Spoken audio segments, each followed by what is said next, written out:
Hello everyone, कैसे हैं आप सभी। उम्मीद करता हूं सभी स्वस्थ होंगे, ठीक होंगे, पढ़ाई आपकी अच्छी चल रही हो, क्योंकि अड्डा 24/7 class 11th and 12th YouTube channel आप लोगों को समय समय पर सभी कक्षाएं उपलब्ध करवा रहा है सभी सब्जेक्ट की। तो बच्चों, इस सेशन में हम क्या पढ़ेंगे, जो जैनेन्द्र कुमार जी द्वारा जो निबंध लिखा गया बाजार दर्शन, जिसमें से हम लोग प्रश्नोत्तरी के बारे में चर्चा करेंगे, यानी अभ्यास प्रश्नों के बारे में चर्चा करेंगे। मैंने पाठ का सार पढ़ा दिया था कल यस्टरडे यानी कि, और उससे पहले वाले दिन हमने जीवन परिचय के बारे में चर्चा कर ली थी। ठीक है, अब हम लोग जितना जीवन परिचय पढ़ा और जितना हम लोगों ने पाठ का सार पढ़ा, यदि दोनों हमें अच्छे से समझ में आ गए हैं तो हमें कोई दिक्कत नहीं होनी चाहिए अभ्यास प्रश्नों में। तो आप एक लाइव आ चुके हैं तो सेशन के बार शेयर कर दीजिए और लाइक कर दीजिए, उसके बाद हम लोग शुरुआत करते हैं। ठीक है, आ जाइए जल्दी से। आज हम प्रश्नोत्तरी के बारे में चर्चा कर ही लेते हैं कि बाजार दर्शन में जितने भी अभ्यास प्रश्न हैं उनका आंसर हम लोग दे पाते हैं या नहीं दे पाते हैं। तो आ गए आप लोग लाइव, सभी मुझे पर कमेंट करके बताइए जल्दी से। नमस्कार नमस्कार नमस्कार नमस्कार भी नमस्कार। ठीक है, हेलो एवरीवन, स्वागत करता हूं आप सभी का, हार्दिक अभिनंदन करता हूं हमारे यूट्यूब चैनल अड्डा 24/7 क्लास 11th एंड 12th में। ठीक है, तो आज हम जो जैनेन्द्र कुमार जी द्वारा लिखा गया जो निबंध है बाजार दर्शन, उसके प्रश्नोत्तरी के बारे में, अभ्यास प्रश्नों के बारे में चर्चा हम लोग करेंगे। हमारी पुस्तक का नाम पता ही आपको, आरोह भाग 2 है, चैप्टर संख्या 12 है, लेखक का नाम जैनेन्द्र कुमार है, बाजार दर्शन निबंध और प्रश्नोत्तरी के बारे में हम लोग चर्चा करेंगे। क्लास हमारी पता ही है रोजाना 3 बजे होती है। ठीक है, चलो पहला प्रश्न है, बाजार का जादू चढ़ने और उतरने पर मनुष्य पर क्या क्या असर पड़ता है। यानी बाजार का जादू चढ़ने और उतरने पर मनुष्य पर क्या क्या असर पड़ता है। बाजार का जादू कब चढ़ता है? बाजार का जादू जब चढ़ता है जब मन खाली होता है हमारा और हम बाजार चले जाते हैं, यानी कि हमारा कोई उद्देश्य नहीं है, कोई लक्ष्य नहीं है, और उसके बाद हम लोग बाजार चले जाएं और फिर चले गए, अनाप शनाप सामान खरीद लाए, तो फिर हमारा मन काफ़ी बार क्या होता है कि परचेजिंग पावर, पैसा शक्ति नहीं होने के कारण, पैसा नहीं होने के कारण हमारे मन में प्रत्येक चीज़ को हम लोग देखते हैं तो हमारे मन में एक असंतोष, घृणा का भाव भी जागृत हो जाता है। तो वही बात यहाँ बताया गया है। बाजार का जादू चढ़ने पर मनुष्य उसके आकर्षण में फंसकर अनावश्यक और अनुपयोगी, मैंने कहा ना, जब मन खाली होता है तो अनावश्यक अनुपयोगी चीज़ें हम लोग खरीद लेते हैं, चीज़ों को खरीदता जाता है। साथ ही वह सोचता है कि बाजार में बहुत कुछ है और उसके पास बहुत कम चीज़ें हैं, परंतु जब बाजार का जादू उतर जाता है तब वह समझता है कि उसके द्वारा बहुतायत में खरीदी गई फैंसी वस्तुओं से आराम बढ़ने के बजाय उसे असुविधा में ढालने वाली लगती हैं, तो उनका मन असंतोष, घृणा से भर जाता है। लेखक के अनुसार बाजार तब जाना चाहिए जब मन खाली न हो, और जब मन खाली हो तब बाजार नहीं जाना चाहिए। यदि हमें बचना है बाजार के जादू से, उसका असर हम पर कोई प्रभाव न डाले, तो हमें एक उद्देश्य, एक लक्ष्य को लेकर के बाजार जाना चाहिए। कहने का तात्पर्य क्या है, हमें जिन चीज़ों की आवश्यकता है तो ही वही सामान खरीदने के लिए हम बाजार जाएंगे, तो फिर हमारे मन में कोई भी शंका, कोई घृणा, कोई असंतोष का भाव जागृत नहीं होगा। और हम यदि ऐसा नहीं करेंगे तो फिर हमारे मन में ये सब चीज़ें जागृत हो जाएंगी। तो समझ में आ गया पहला प्रश्न, किसी को दिक्कत तो नहीं होनी चाहिए इसमें। चलो नंबर 2 है, बाजार में भगत जी के व्यक्तित्व का कौन सा सशक्त पहलू उभर कर आता है? क्या आपकी नज़र में उनका आचरण समाज में शांति स्थापित करने में मददगार हो सकता है? भगत जी, कौन था भगत जी, याद है ना आप लोगों को? चूरन बेचने वाला।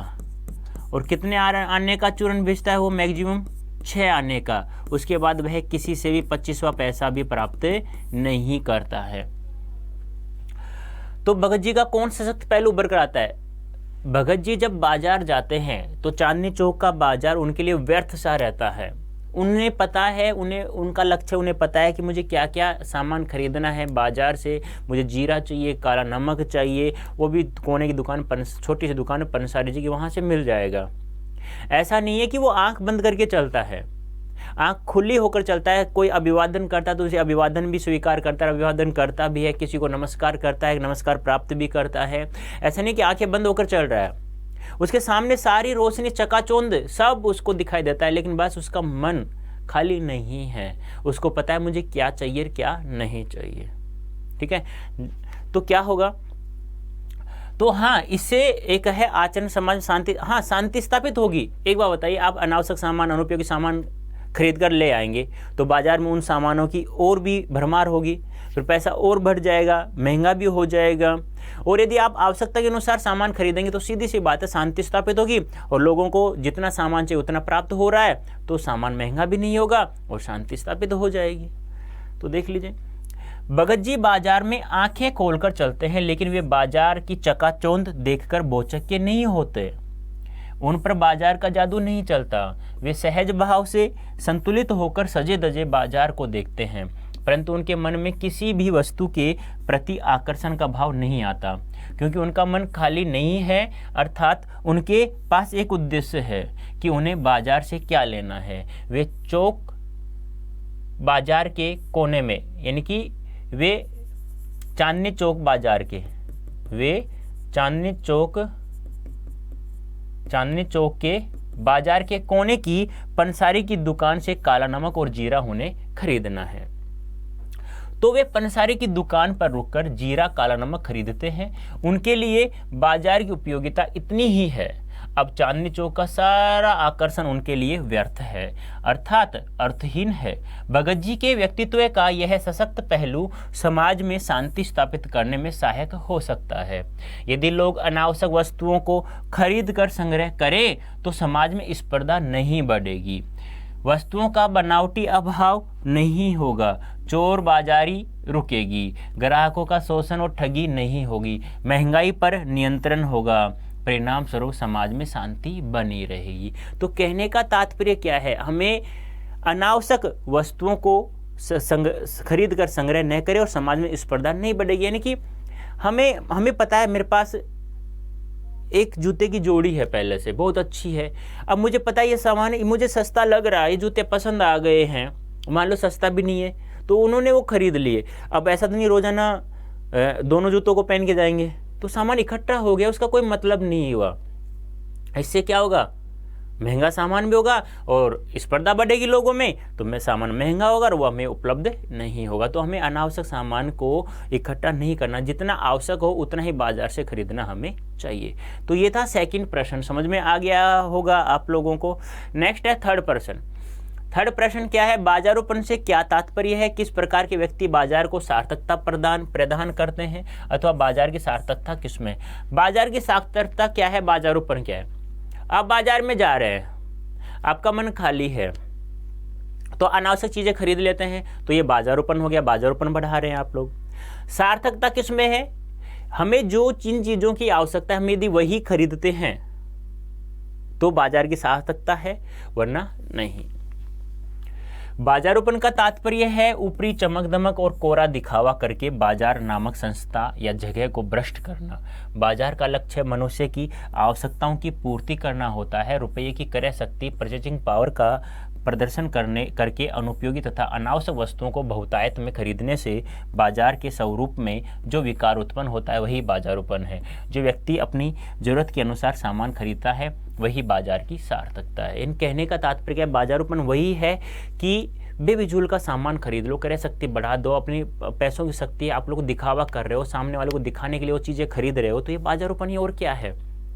फिर घर आकर ही सोचते हो यार ये सामान तो गलत ले आए, वापस दे के आएंगे, फिर झगड़ा होगा, वापस नहीं होगा। तो ये चीज़ें आपको नहीं करनी है। आपको जितनी आवश्यकता है उतनी चीज़ें खरीदें, तो बाजार की आवश्यकता है, जो हमें लाभ उठाना है वो उठाइए ना आप सामने से। अनावश्यक चीज़ें क्यों खरीदते हैं पैसों के चक्कर में? ये था थर्ड पर्सन। नेक्स्ट है, इस प्रकार के लोग बाजार की चमक दमक में न आकर अपनी आवश्यकता की, इसके आगे और देख लीजिएगा एक बार, सामान खरीदता है और वही बाजार की सार्थकता है। इस प्रकार के लोग बाजार की चमक दमक में न आकर अपनी आवश्यकता की ही चीज़ें खरीदते हैं। इसी प्रकार दुकानदार भी ग्राहकों को उचित मूल्य पर उनकी आवश्यकता अनुसार ही चीज़ें बेचते हैं, उन्हें लोभ लालच में नहीं आने देते। ऐसे ही बाजार की सार्थकता है। नेक्स्ट है फोर्थ प्रश्न है हमारा, बाजार किसी का लिंग, जाति, धर्म, क्षेत्र नहीं देखता, वह देखता है सिर्फ उसकी क्रय शक्ति, खरीदने की शक्ति। इस रूप में वह एक प्रकार से सामाजिक समता की भी रचना कर रहा है। आप इससे कहां तक सहमत हैं? देखो, बाजार कभी भी एक आप जैसे आप लोग या कोई भी इंसान है जो नालायक है, वो धर्म जाति लिंग भेद देखता है कि तुम किस जाति के हो, तुम किस समाज से हो, तुम मतलब लिंग यानी कि स्त्रीलिंग पुल्लिंग यानी कुछ चीज़ें ऐसे देखते हैं, तो वो क्या है, गलत है। लेकिन बाजार ऐसा नहीं देखता है। बाजार केवल क्या देखता है, किस इंसान में कितनी ताकत है खरीदने की, इसकी क्रय शक्ति कितनी, उसके पास पैसे कितने हैं, वो आपको अपनी चमक दमक में फंसाने की कोशिश करेगा और आप लोग फंस जाते हो। आपका मन खाली होता है तो बाजार चले जाते हो, तो उस जादू में आप लोग फंस जाते हो। बस वो तो क्रय शक्ति देखता है। फिर कह रहा है इस रूप में इस प्रकार की सामाजिक समता की रचना कर रहा है। आप इससे कहाँ तक सहमत हैं? हम पूर्ण रूप से सहमत हैं। यदि आप आवश्यकता के अनुसार खरीदोगे तो सामाजिक समता की विकास होगा, सीधी सी बात है। बाजार का काम है वस्तुओं का विक्रय करना। बाजार एक ऐसी जगह है जहां सभी मनुष्य अपने आवश्यकताओं के अनुसार जाते हैं। वहां किसी ग्राहक का धर्म, जाति, क्षेत्र, लिंग नहीं देखा जाता। बाजार मनुष्य के पास एक ही चीज़ देखी जाती है, वह है उसकी क्रय शक्ति, खरीदने की शक्ति। वह कितना पैसा चीज़ों को खरीदने पर खर्च कर सकता है, बस वही देखी जाती है। जाति, धर्म, क्षेत्र और लिंग का भेद न रहने से बाजार सामाजिक समता का रचयिता कहा जाता है। सामाजिक समता का रचयिता बाजार करता ही है, क्योंकि वह देखता ही नहीं है, ये आपकी तरह नहीं देखता कि आपकी जाति क्या है, धर्म क्या है, आपका क्षेत्र क्या है, ऐसा कुछ नहीं देखता वो। परंतु हम एक बात से पूरी तरह सहमत नहीं हैं, क्योंकि क्रय शक्ति न रखने वाला स्वयं को दूसरों से हीन समझता है। बात तो सही है, यानी कि आप लोग अमीर गरीब में फ़र्क डालते हो वहाँ से। आर्थिक दृष्टि से अमीर और गरीब ग्राहकों में यहाँ भी भेदभाव होता है, अर्थात दुकानदार यहाँ गरीब व्यक्ति उस तरह का व्यवहार नहीं करता जिस प्रकार किसी धनाढ्य से करता है। यह सब उसे उसके पहनावे या बोलने चालने से पता चल जाता है, जिससे गरीब के मन में निराशा का भाव आ जाता है। बाजार में अमीर और गरीब ग्राहकों में भेदभाव बढ़ता है, इससे देश की आर्थिक स्थिति की हानि होती है। देखो, आप लोग गरीब के पास यदि आप उस जैसा व्यवहार नहीं करो जिस प्रकार धनाढ्य के साथ कर रहे हो, तो सीधी सी बात वो खरीदेगा नहीं और उसके मन में एक निराशा का भाव जागृत हो जाएगा, जिससे आर्थिक स्थिति की हमें हानि हो सकती है। नेक्स्ट है, आप अपने तथा समाज से कुछ ऐसे प्रसंग का उल्लेख करें, कैसे, जब पैसा शक्ति के परिचायक के रूप में प्रतीत हुआ हो। तो आप लोग कैसे करेंगे कि जब पैसा शक्ति के परिचायक के रूप में प्रतीत हुआ। पैसा किसके रूप में परिचायक है? पैसा पावर है, पैसा ताकत है, आप पैसे से कुछ भी कर ही सकते हो। वो कहते हैं ना, एक डायलॉग नहीं है, एक मूवी का भी है, मेरे पास गाड़ी है, धन दौलत है, मकान है, कोठी हवेली, सब कुछ है, पर सामने वाला क्या कहता है, मेरे पास माँ है। माँ सबसे बड़ा धन है भाई, माता पिता है वो सबसे बड़ा धन होता है आप लोगों के लिए, या सभी के लिए, हमारे लिए, सभी के लिए होता है। जो बच्चा माँ बाप को अपने थैली पे रखता है, उनको कोई समस्या नहीं आ देता है, वो हमेशा सक्सेस की सीढ़ियों को चढ़ता हुआ जाता है। उसे पता नहीं चलता कब मेरे पास इतना पैसा आ गया। सब कुछ खरीद सकते हैं, क्या नींदें खरीद सकते हो? क्या माँ बाप खरीद सकते हो? क्या भाई बहन खरीद सकते हो? लेकिन नहीं। लेकिन तभी डायलॉग बोला गया था, देख लो। शक्ति के परिचायक पैसे को माना जाता है। शक्ति के परिचायक किसको माना जाता है? पैसे को माना जाता है, अर्थात पैसे को शक्ति माना जाता है, परचेजिंग पावर। उसके बल पर संसार में कुछ भी प्राप्त किया जा सकता है। जिसके पास बहुत ज़्यादा रुपया पैसा है, उनके बच्चे महंगी गाड़ियों में घूमते हैं और महंगे स्कूलों में पढ़ने जाते हैं। उनके खेल भी ऐसे ही होते हैं जिनमें महंगे सामान आते हैं। धन के बल पर डॉक्टर, वकील, इंजीनियरिंग व अन्य पदों पर नियुक्त भी हो जाते हैं। लेकिन गरीब के बच्चे साधारण या सरकारी स्कूलों में बड़ी चुनौतीपूर्ण स्थिति में पढ़ पाते हैं। इससे पैसे की शक्ति के परिचय सरलता से ही मिल जाता है। कहने का तात्पर्य क्या है? पैसे में ताकत है, बल है, शक्ति मानता हूँ, लेकिन आप किसी को नीचा दिखा रहे हो, आप किसी का अपमान कर रहे हो, तो वो गलत है। वो सबसे बड़ा एक गंदा का एक कलंक के रूप में आप लोग कार्य कर रहे हैं। जितना पैसा आपके पास है उसका बस अपना दिखावटीपन में मत करो से खर्च। यदि सामने को आवश्यकता है, सामने वाले एक बच्चा है, गरीब है, तो आप उसको उसके ऊपर खर्च करो, तो आपको भगवान फिर और देता है। आपको यही कार्य करना है बेटा। यदि आप बड़े कहते हैं ना, कोई भी कार्य करो, कोई उद्देश्य आपका पूरा हो जाए। तो जब पैसे की शक्ति काम नहीं आई तब आप क्या करोगे? काफ़ी बार आप मूवी फिल्मों में देखा होगा, एक नायक होता है, एक खलनायक होता है। खलनायक पैसों से भरा तुला होता है, लेकिन नायक ईमानदार रहता है। काफ़ी बार उसकी पैसे की शक्ति काम आती है क्या? ईमानदार इंस्पेक्टर है, क्या उसे मान लो खलनायक के बेटे को फांसी से के लिए उसे मतलब उसको पैसा दिया जा रहा है, क्या ले लेता है? वो नहीं लेता, ईमानदार होता है। तो पैसे शक्ति काम में नहीं आती। एक आपने पढ़ा होगा नमक का दरोगा, आपने एक कहानी पढ़ी हो तो मुंशी प्रेमचंद जी की, तो वहाँ दरोगा के सामने चलती है क्या अलोपी दिन की, कुछ चलती है? नहीं चलती। तो वही बात यहाँ है। काफ़ी बार अपने आसपास या फिल्मों में देखा होगा कि किसी ईमानदार व्यक्ति से किसी धनाढ्य का सामना होता है तो वहाँ पैसे का पावर नहीं चलता। जैसे मुंशी प्रेमचंद की नमक का दरोगा कहानी इसका सबसे अच्छा उदाहरण है। पंडित अलोपीदीन दारोगा बंशीधर की ईमानदारी के सामने ऐसा हो गए थे। दारोगा बंशीधर के सामने पैसों की शक्ति काम नहीं आई। बात तो सही है, कहीं पैसा काम कर जाता है, कहीं नहीं करता। तो ये छोटा सा एक सेशन था जिसमें हम लोगों ने अभ्यास प्रश्नों के बारे में चर्चा की है।